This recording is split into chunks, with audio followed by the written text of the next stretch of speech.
السلام عليكم ورحمة الله وبركاته.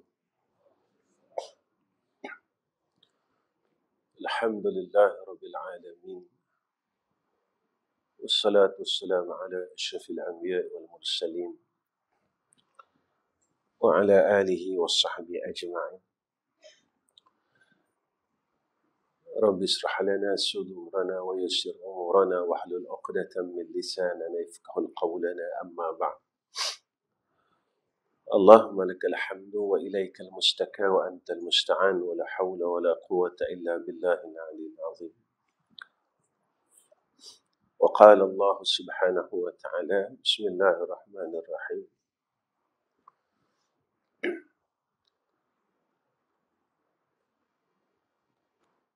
يا أيها الناس اعبدوا ربكم الذي خلقكم والذين من قبلكم لعلكم تتقون.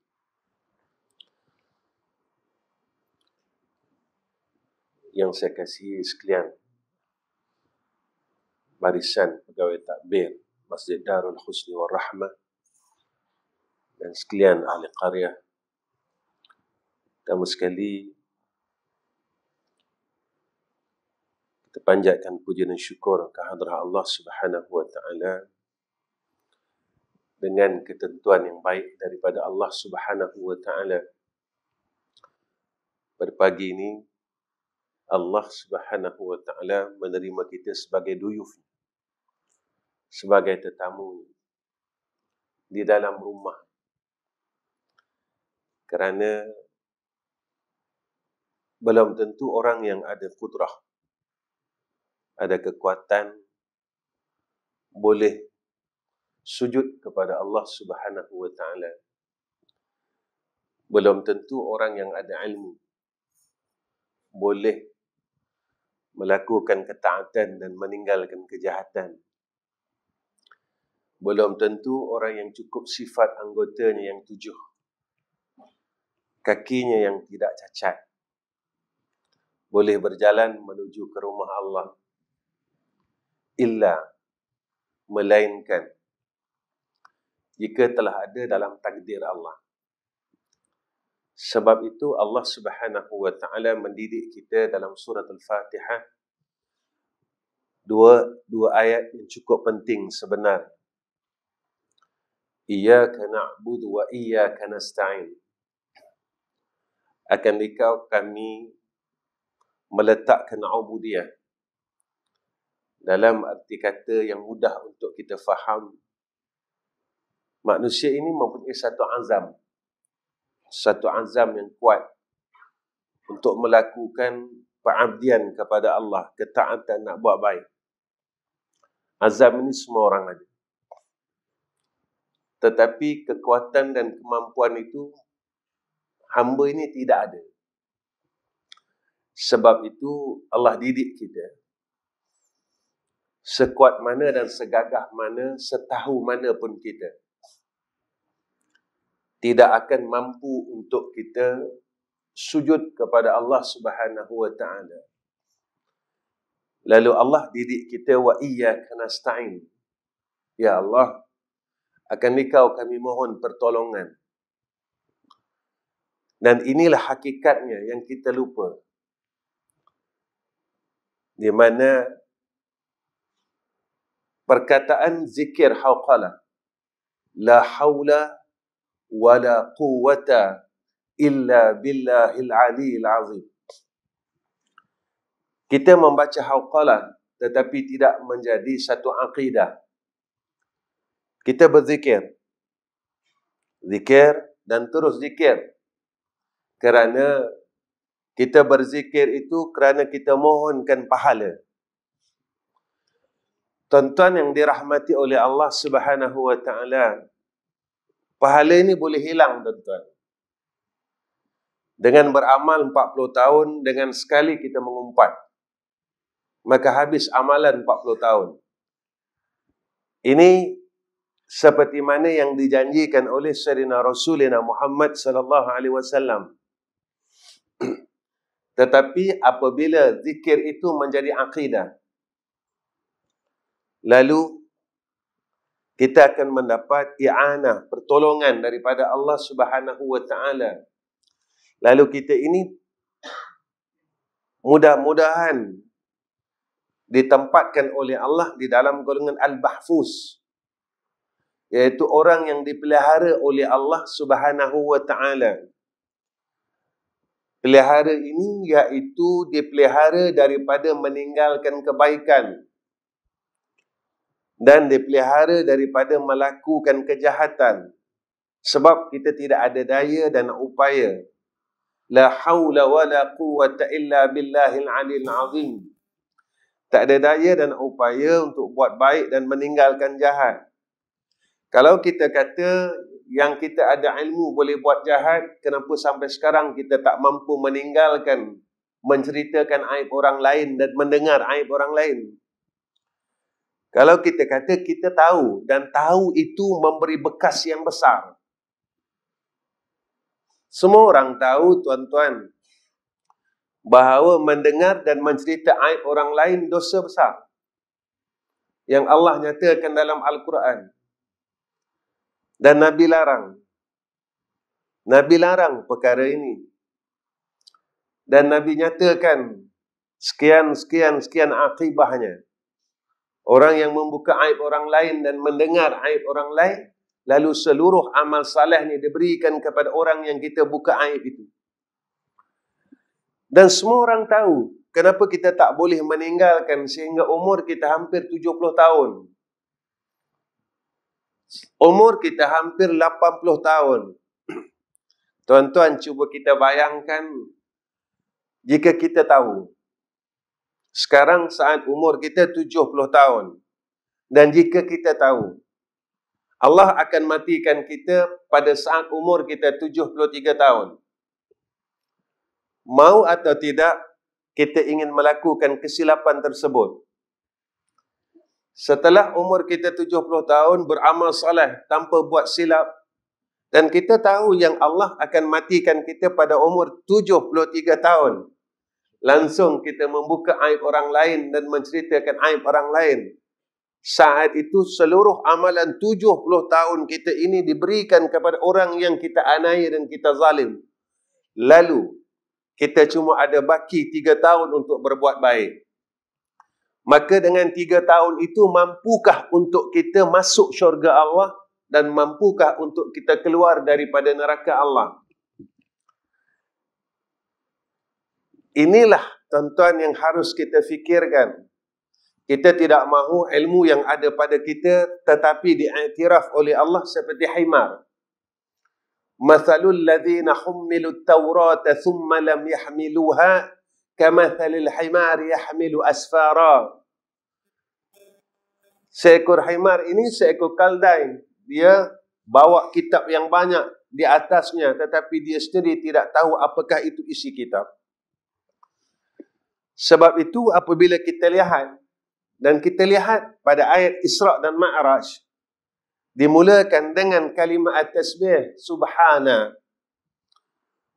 Subhana, sebenarnya Allah Subhanahu wa ta'ala mendidik kita dalam kalimah subhana pada awal Isra', sehingga kalimah subhanallah ini menjadi aurat madani pada tiap-tiap lepas salat.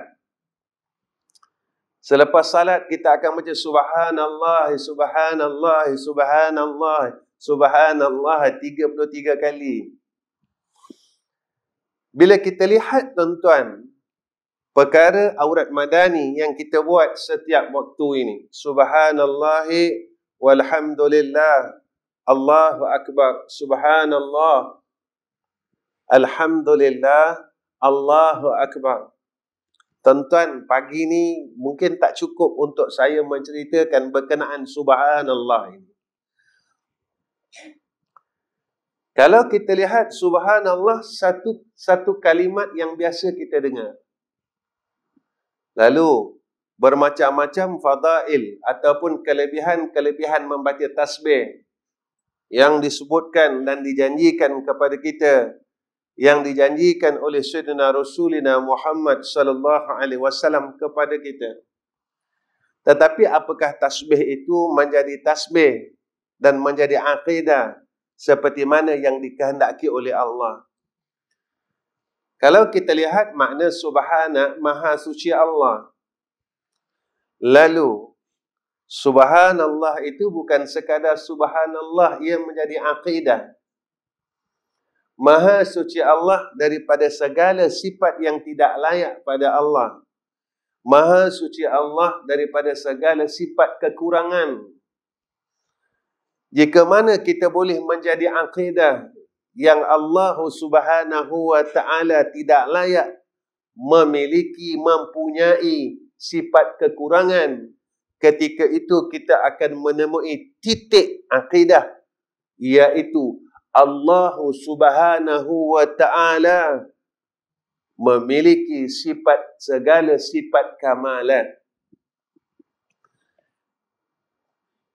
Tatkala kita telah menemuinya, beramal bukan sekadar membaca subhana, bukan sekadar mengetahui subhanallah. Selama ini tuan-tuan, dalam puluhan tahun kita berzikir. Setiap lepas salah, subhanallah, subhanallah, subhanallah, subhanallah, subhanallah. Kita dapat tak meyakinkan yang Allah itu subhanallah. Baik tuan-tuan, jika kita berzikir dan menjadi akidah maha suci Allah daripada segala sifat kekurangan dan Allah itu yang memiliki sifat kesempurnaan, maknanya tidak ada kurang pada Allah. Tak ada kurang pada Allah. Tuan-tuan, kita belajar ilmu usul. Allah itu maha kaya yang mempunyai sifat istighna. Saya bertanya dengan diri saya dan tuan-tuan, jika seorang anak yang kaya dan ayah ini orang yang terlalu kaya, ayah dia terlalu kaya dan dia anak kepada seorang ayah yang terlalu kaya, hidup dia runsing tak tuan-tuan? Pernah runsing tak dengan duit ini? Saya tanya diri saya tanya tuan-tuan. Ayah dia ini terlalu kaya. Jadi anak ini pernah runsing tak dengan duit tuan-tuan? Dia takkan pernah runsing tuan-tuan sebab dia yakin. Ayah dia kaya, ketika dia tidak ada duit dan putus duit, dia tak risau. Dia tinggal telefon ayahnya, ayah tolong masukkan duit. Lalu saya bertanya dengan diri saya dan tuan-tuan, kita sebenarnya yakin tak Allah itu maha kaya?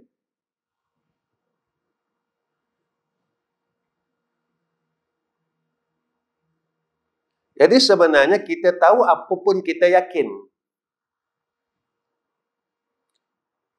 Kita cuma tahu ataupun kita yakin. Seperti mana yakinnya seorang anak yang kaya. Yang dia betul-betul yakin yang ayah ia ini terlalu kaya.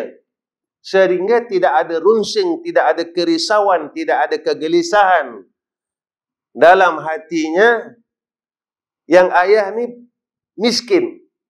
Ketika dia pegang ayahnya kaya, ketika itu dia menolak bahawa ayahnya bukan orang miskin. Ketika seorang hamba itu berpegang yang Allah ini maha kaya, lalu ia menolak tidak layak pada Allah ini bersifat dengan sifat miskin. Seorang hamba yang kaya kepada zat yang maha kaya. Kenapa kita boleh runsing, tuan-tuan?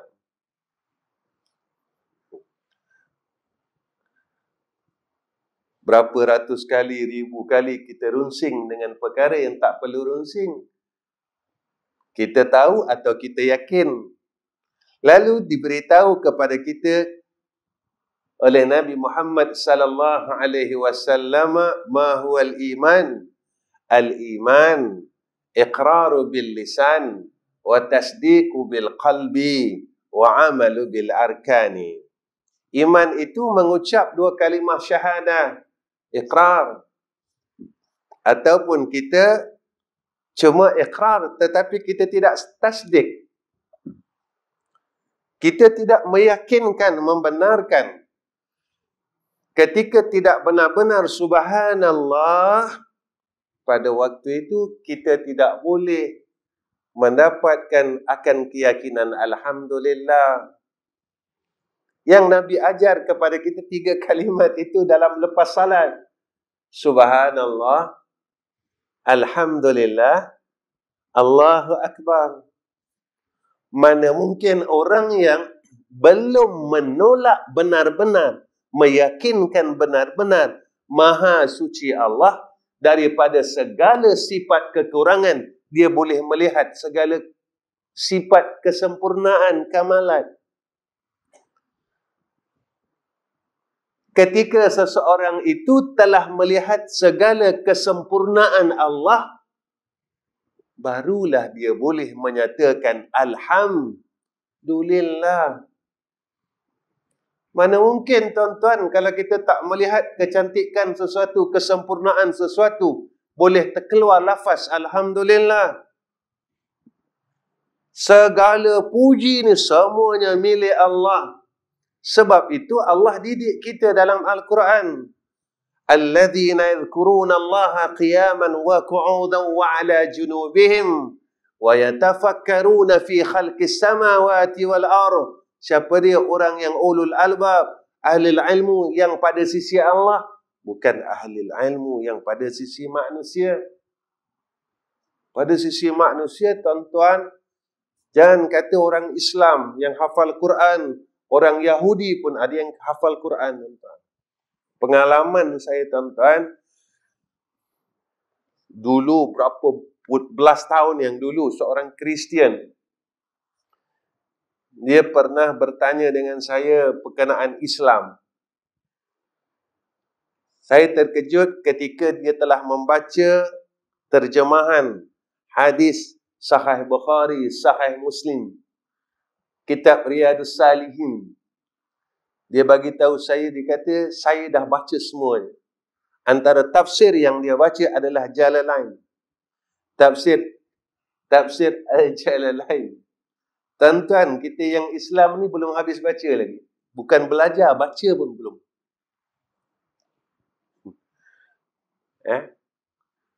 Bertanya dengan saya 2 tahun, tuan-tuan, bersembang.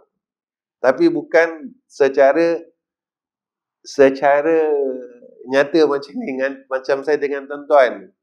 Tapi secara maya.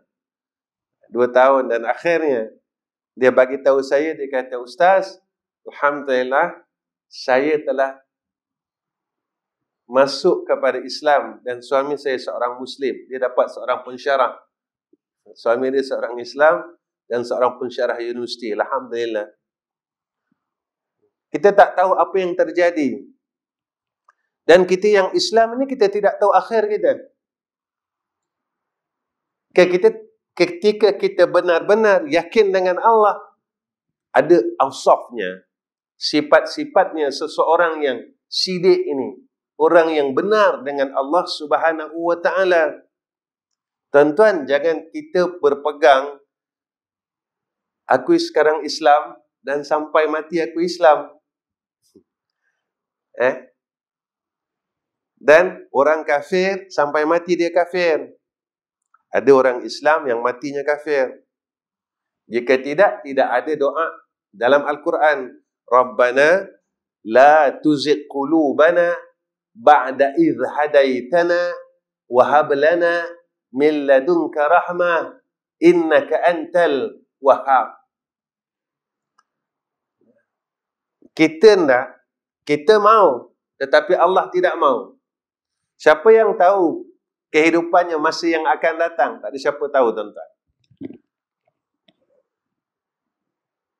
Sebab itu rukun iman yang ke-6, wajib beriman dengan qada dan qadar Allah. Siapa yang tahu takdir Allah?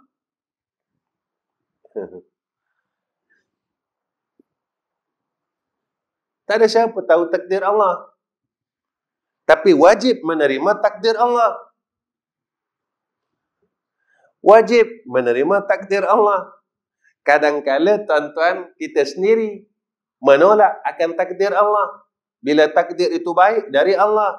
Bila takdir itu tidak baik, yang ni dari fulan bin fulan, yang ni dari ini, yang ini dari ini. Tuan-tuan, Yahudi ada dua Tuhan, satu zulmat, satu nur. Mereka berpegang tiap-tiap nikmat kebaikan yang dia datang itu daripada Allah. Ini dipanggil Tuhan Nur. Dan Tuhan Zulmat ini bagi mereka tiap-tiap yang tidak baik, balak, sakit dan apa, ini daripada jin, daripada syaitan. Ini daripada itu, daripada ini. Tuan-tuan, kita tak cakap tapi kita berpegang. Kadang-kadang bila batuk sampai setahun tak habis-habis, kita cakap apa tuan-tuan? Ini saka ini. Keturunan saya ni, ni ada saka ini.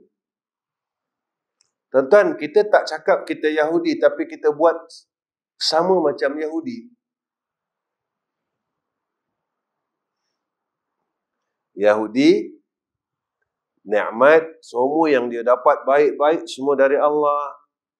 Yang tak baik, dia kata ni dari jin, dari syaitan, dari ni. Mereka memegang yang ni daripada Tuhan Zulmat. Berbeza dengan orang mukmin. Kebaikan, sakit, sihat, takdir daripada Allah. Kerana apa? Mereka telah nampak subhana. Mereka telah nampak akan rahsianya. Alhamdulillah. Allah nyatakan dalam Al-Quran, Rabbana ma khalaqta hadza batila. Tuhan kami, apa yang telah Engkau takdirkan tidak ada satu pun yang batil. Orang Melayu cakap begini tuan-tuan, tiap-tiap perkara yang berlaku pasti ada hikmah. Orang Melayu, tiap-tiap perkara yang berlaku pasti ada hikmah. Dan disebut Rabbana ma khalaqta hadza batila. Ketika dia melihat Rabbana ma khalaqta hadza batila, barulah ia boleh menyatakan subhanaka faqina azabannar. Ya Allah, jangan sampai aku meragu akan segala takdir Engkau.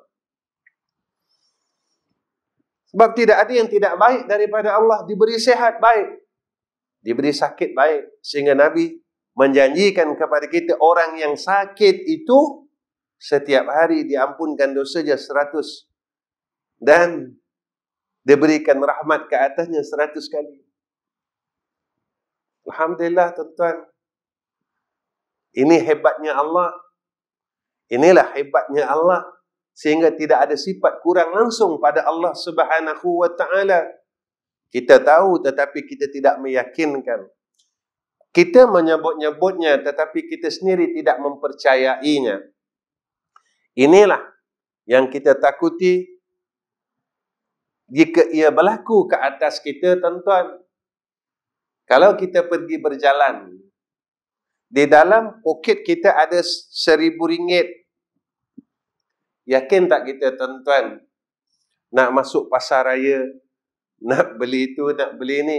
Kenapa kita yakin? Sebab kita pegang poket kita masih ada duit. Ketika kita rasa ada duit, kita pergi 7-Eleven, pergi itu, pergi ni. Yakin.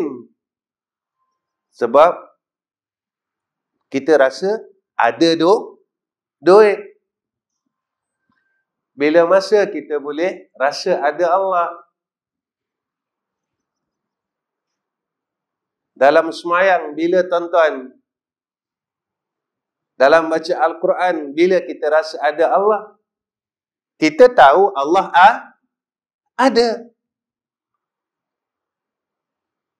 Kenapa kita boleh yakin betul-betul sampai hakul yakin dengan ada duit, tetapi tak boleh hakul yakin sampai ada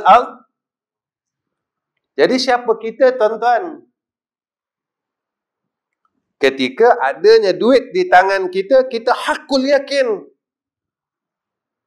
Sehingga kita tak rasa gundah, gelisah, tak gentar. Untuk masuk kita di ini, untuk beli itu, sebab kita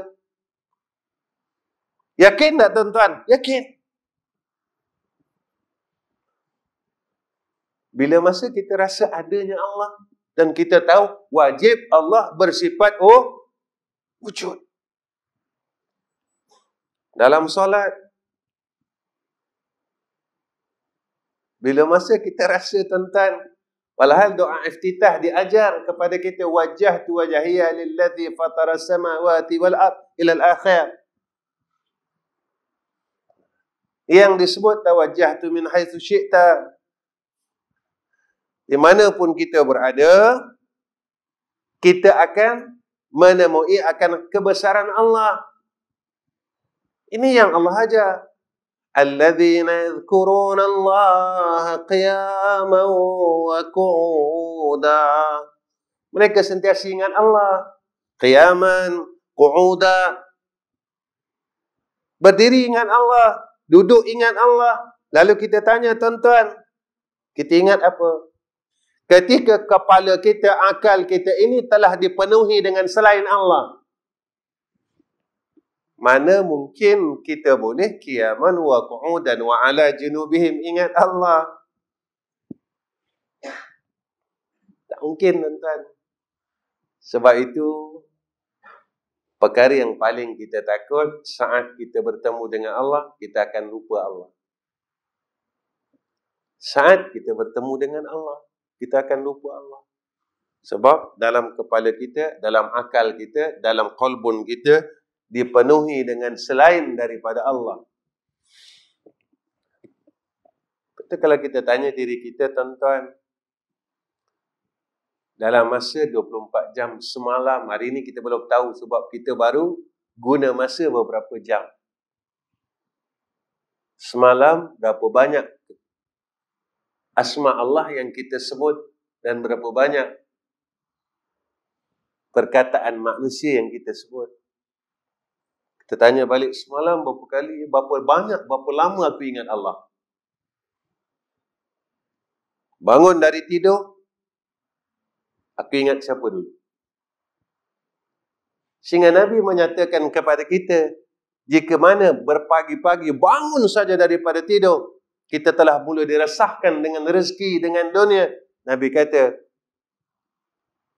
mereka dalam kebinasaan. Tuan-tuan, sebenarnya kita tahu tapi kita tidak yakin. Sebab itu saya selalu kongsi dengan tuan-tuan, dengan sahabat-sahabat. Kita tahu tapi kita tidak yakin. Allah nyatakan dalam Al-Quran begini. Wa may yattaqillaha yaj'al lahu makhraja. Orang kata ayat 1000 dinar kan tuan-tuan? Orang pun baca ayat 1000 dinar, bukan baca tapi yakin, amalkan. Amal berapa kali Ustaz sehari? Bukan itu. Wa may yattaqillaha yaj'al lahu makhraja. Nak dapat segala makhraja, kena yattaqillah. Jadi takut dengan Allah. Wa yarzuqhu min haitsu la yahtasib.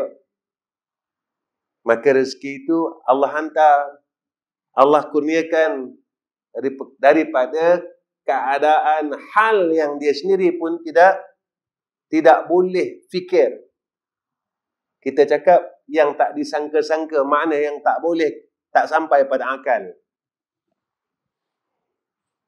Ini dia tuan-tuan.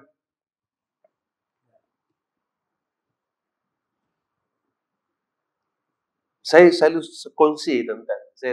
Saya sebenarnya disebut oleh pengurusi imam ketika kita kan. Saya ada 3 madrasah tuan-tuan. Madrasah yang pertama usianya 40 tahun. Madrasah yang kedua usianya 23 tahun. 22 tahun. Madrasah yang ketiga dalam pembinaan baru 2 bulan. 2 bulan hampir 3 bulan. Orang tanya saya macam mana madrasah Ustaz sampai sekarang tuan-tuan. Saya tak minta apa-apa yuran. Makan, minum, apa-apa 1 sen saya tak minta tuan-tuan.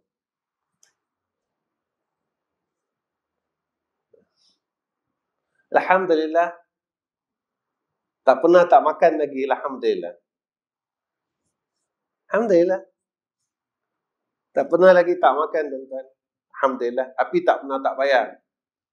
Mungkin sikit kot, Ustaz perlukan. Tuan-tuan, kalau saya cerita nanti tuan-tuan darah naik 180. 2 sekolah saja saya perlukan sebulan 60,000, tuan-tuan. Bukan RM60. Dengan makannya itu dan ini, api air sebulan saja 10,000, tuan-tuan, 2 sekolah. Tapi Allah ini mungkir janji apa manusia itu yang mungkir janji, tuan-tuan? Manusia yang selalu mungkir janji, Allah tidak akan mungkir janji. Bila Allah nyatakan dan janjikan kepada kita, in tansurullaha yansurukum, jika engkau bantu agama Allah, Allah akan bantu kamu. Kita tahu, tapi yakin atau tidak?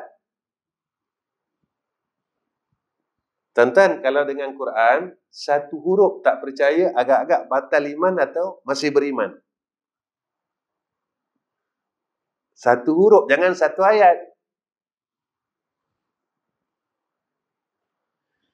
Jika Allah bukan jika, Allah sebut dalam Quran, wa may yattaqillaha yaj'al lahu makhraja wa yarzuqhu min haitsu la yahtasib wa may yatawakkal 'ala Allah fa huwa hasbuhu. Siapa yang bertawakal kepada Allah, nescaya Allah cukupkan. Ustaz, di mana letaknya maqam usaha? Ada orang yang berada pada maqam ikhtiar, ada orang yang berada di dalam maqam tajrid. Diangkat usaha dan ikhtiar. Ini ada cerita, tuan-tuan, Imam Malik dan Imam Asy-Syafi'i. Imam Malik beritahu kepada Imam Asy-Syafi'i, wahai Imam Asy-Syafi'i, rezeki itu telah dijanjikan oleh Allah dan pasti ia datang. Imam Syafi'i kata, tuan, rezeki ini mesti kena usaha baru dapat. Lalu Imam Asy-Syafi'i menyatakan, saya akan buktikan usaha baru dapat rezeki itu. Lalu Imam Syafi'i minta izin satu hari bekerja di ladang anggur. Ladang anggur, tuan-tuan, dari pagi sampai petang. Lalu dia menerima upah sebakul anggur. Petang, tuan-tuan, dia bawa berjumpa dengan Imam Malik. Wahai Imam Malik, ini saya nak buktikan. Lalu dia bawa anggur itu di hadapan Imam Malik. Wahai Imam Malik, wahai guruku, saya nak buktikan. Yang ini pendapat saya. Lalu dia kata kepada Imam Malik, wahai Imam Malik, makanlah. Ini hasil titik peluh saya dengan jalan usaha. Ketawa Imam Malik, tuan-tuan. Kata Imam Malik, aku mengajar daripada pagi dan petang dengan tidak payah bekerja di kilang anggur. Namun rezekiku tetap dapat memakan anggur, kata Imam Malik. Jadi aku tak payah pergi jadi pekerja ladang anggur. Rezeki aku telah dijanjikan oleh Allah. Makan anggur, tetap makan anggur. Ini yang aku katakan. Dengan tidak payah berusaha dan ikhtiar itu, maka rezeki itu tetap akan didatangi oleh Allah. Dijanjikan oleh Allah. Diberikan oleh Allah. Tetapi kena mengikut tariknya. Kena mengikut jalannya yang telah ditentukan oleh Allah. Mana jalannya? Salah satu disebut oleh Allah dalam Al-Quran. Wa man yattaqillaha yaj'al lahu makhraja wa yarzuqhu min haitsu la yahtasib. Ini jalannya. Ustaz, kenapa sampai sekarang tak boleh? Tak betul. Nak jalan kena betul. Dari sini nak pergi ke mana? Samarahan. Jangan ikut Labuan. Toriknya kena betul, kaifiatnya kena betul. Pada ketika itu, maka natijahnya akan betul. Ini yang dididik oleh Allah Subhanahu wa Ta'ala dalam peristiwa Isra dan Mi'raj. Tuan-tuan, saya rasa cukup setakat ini pertemuan saya dengan tuan-tuan. Dah pukul 7.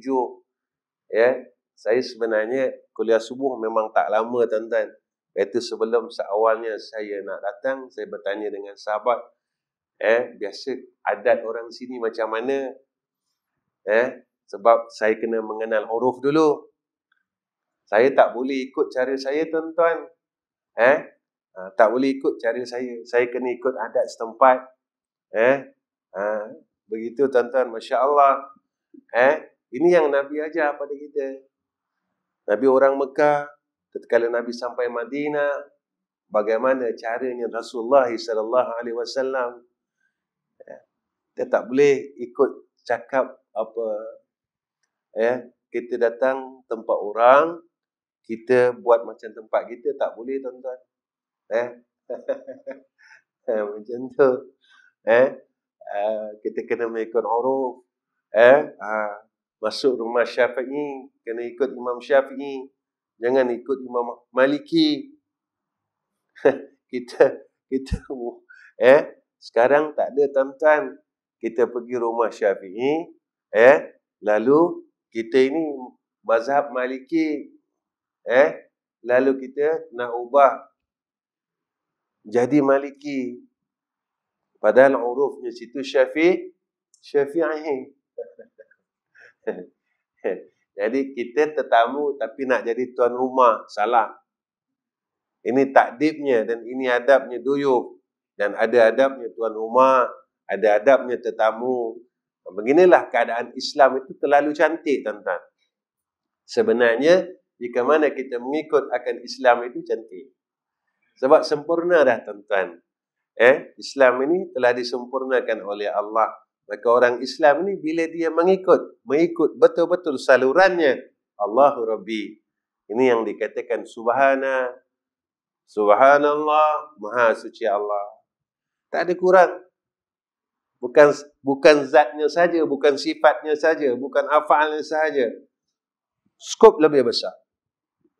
Agamanya tidak akan kurang tuan-tuan. Subhanallah.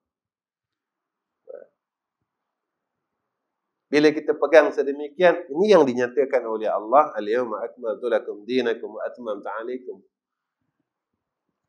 Allah mengakuinya. Islam ini sempurna.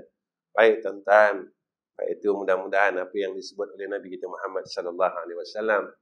Jangan sekadar tahu tapi tahqiq. Sebab itu Nabi pesan kepada kita, setiap pagi, setiap malam, jangan tinggalkan raditu billahi rabba wa bil islami dina wa bil qur'ani imama wa Muhammadin nabiyya wa rasula.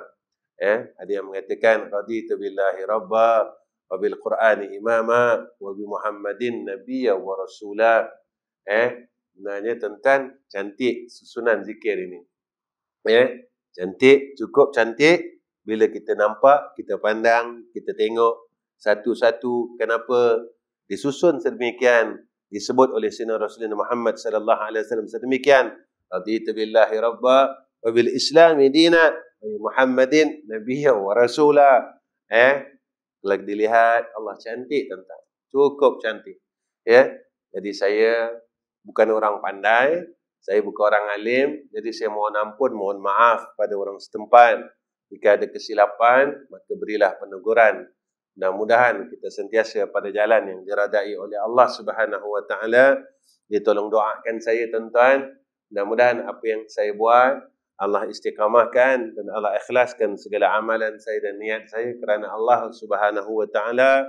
Perkara yang paling kita takut iaitu apabila kita dipalingkan oleh Allah pada jalan yang sebenar. Na'udzubillahi min zalik. Jadi wa akhirul kalam. Wassalamualaikum warahmatullahi wabarakatuh. Bismillahirrahmanirrahim. Alhamdulillah rabbil alamin. Allahumma salli ala sayyidina Muhammad wa ala alihi wa sahbihi wa sallim. Allahumma inna nas'aluka al-huda wa tuqa wal afafa wal ghina. Allahumma ij'al hadha jam'ana jam'an marhuma wa tafarraqna min ba'dihi tafarraqan ma'suma. Ya Allah, peliharalah kami ya Allah, ya Arhamar Rahimin, daripada segala kesesatan zahir dan batin. Ya Allah, ya Tuhan kami, berikan atas kami hidayah dan petunjuk-Mu pada jalan-Mu ya Arhamar Rahimin yang lurus. Ya Allah, ya Tuhan kami mohon ke hadrah-Mu pada pagi ini ya Allah. Jika mana ada di antara kami yang sakit, sihatkanlah ya Allah dalam rahmat-Mu. Ya Allah, jika ada di antara kami yang ada masalah yang masih belum selesai ya Allah, maka Engkau selesaikan ya Allah dengan rahmat-Mu ya Arhamar Rahimin. Ya Allah, ya Arhamar Rahimin. Segala bala yang telah Engkau turunkan di muka bumi ini ya Allah, kami mohon angkatlah ya Arhamar Rahimin dengan rahmah-Mu, dengan kasih sayang-Mu, dengan balas ihsan-Mu ya Allah. Rabbana atina fid dunya hasanah wa fil akhirati hasanah wa qina azaban nar. Wa sallallahu ala sayyidina Muhammad wa ala ali sayyidina Muhammad. Walhamdulillahi rabbil alamin. Taqabbalallahu minna wa minkum.